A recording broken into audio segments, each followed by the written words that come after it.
नमस्कार मंडळी, कोकणामधून तुमचं देवगडच्या बीचवरून स्वागत।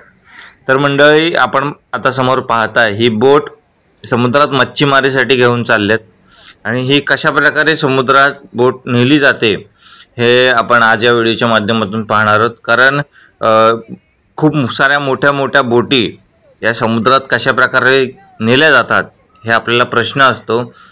त्याचप्रमाणे या छोट्या बोटी सुद्धा समुद्रामध्ये नेल्या जातात आणि हा आपला प्रश्न आज या व्हिडिओच्या माध्यमातून दूर होणार आहे। खूप साऱ्या लोकांना माहिती सुद्धा नसतं की बोट समुद्रात कशा प्रकारे घेऊन जातात। तर ही व्हिडिओ हेच आज दाखवणार आहे की आज समुद्रामध्ये बोट कशी नेली जाते। मासेमारीसाठी चाललेत कोळी बांधव आपले। तर समोर बोट ढकलत असताना आपल्याला ते दिसले, मग आपण म्हटलं एक व्हिडिओ करूया छानसा।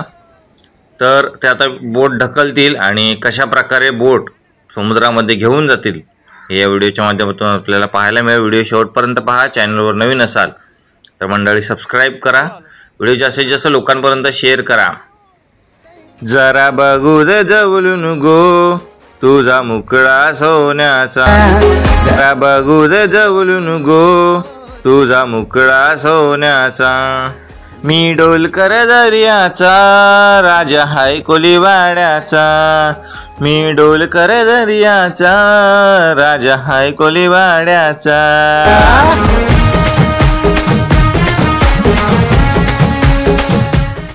तर मंडळी, बोटीला चाल देण्यासाठी अशी लाकडं टाकली जातात।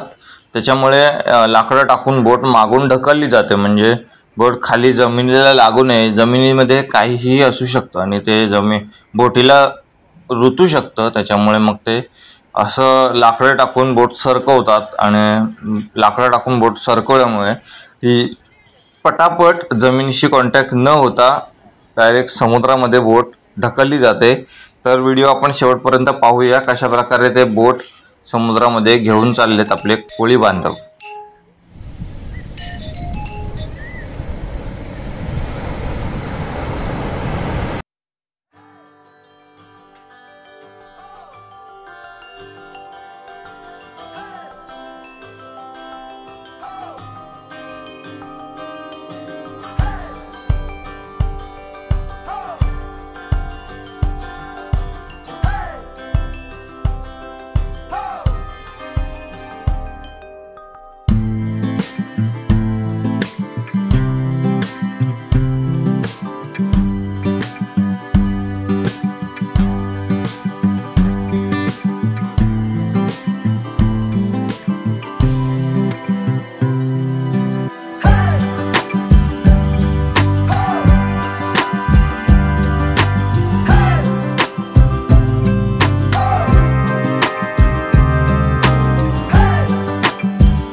तर मंडळी, फायनली बोट समुद्राला लागली आहे। तर ही व्हिडिओ तुम्हाला कशी वाटली हे कमेंट करून नक्की सांगा।